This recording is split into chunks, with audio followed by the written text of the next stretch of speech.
Iran ने ballistic missile से हमला किया है, इजराइल के कई शहरों को निशाना बनाया है।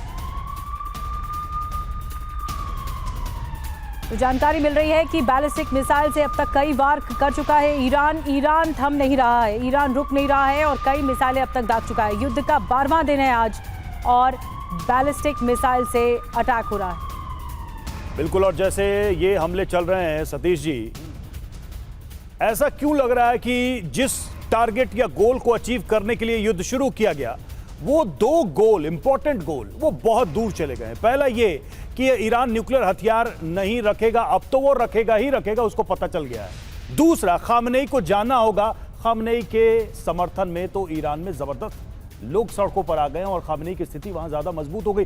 दोनों गोल तो हासिल ही नहीं हुए। इस युद्ध का मतलब क्या रहा?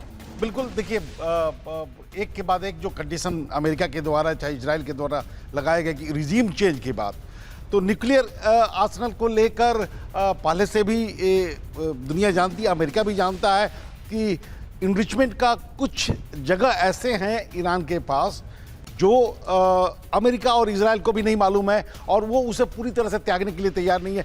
जिस तरह की परिस्थितियां बनी हैं, एनपीटी यह भी कहता है कि ईरान ने खुले तौर पर चुनौती दी है कि अगर इतना हमें क्योंकि हमारा जो पड़ोसी है, हमारा जो दुश्मन है, उसके पास अगर न्यूक्लियर हथियार है तो मैं इसे क्यों ना करूं।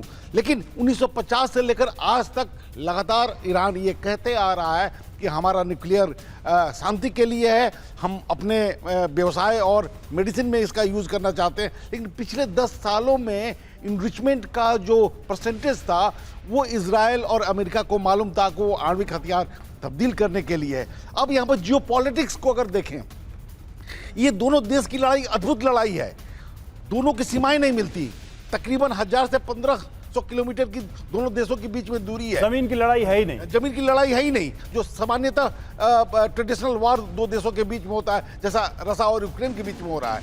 तो ये युद्ध ज़्यादा घातक इसलिए भी हो सकता है कि अमेरिका के कई ऐसे ठिकाने हैं जो मिडिल ईस्ट में हैं, वेस्ट एशिया में हैं, जिन पर वो हमला कर रहा है। तो ऐसी स्थिति में दुनिया के लिए खामियाजा ज़्यादा होगा अगर हार्मूज को बंद कर दिया गया, जहां पर 20% तेल का पूरे आयात दुनिया में होता है, वो बाधित होगा और उससे दुनिया पर असर पड़ेगा। बिल्कुल, आशंकाओं के बादल सतीश जी मंडरा रहे हैं इस वक्त, क्योंकि सबसे ज्यादा असर व्यापार पर होगा, जहां से अमेरिका भी जुड़ा है, जहां से हर मुल्क जुड़ा हुआ है और व्यापार के रास्ते ही ग्रोथ होती है। इसीलिए सबसे ज्यादा डेंट यहां पर देखने को मिल रहा है इस युद्ध की वजह से। एक और बड़ी खबर, इजराइल के कई रिहायशी इलाकों पर मिसाइल गिरी है, हमले में कई इमारतें पूरी तरह तबाह हो गई हैं। देखिए, लगातार खबरें मिल रही हैं कि इजराइल को निशाना बना रहा है, तेल अवीव के आसपास जो जगहें हैं उन्हें टारगेट कर रहा है ईरान।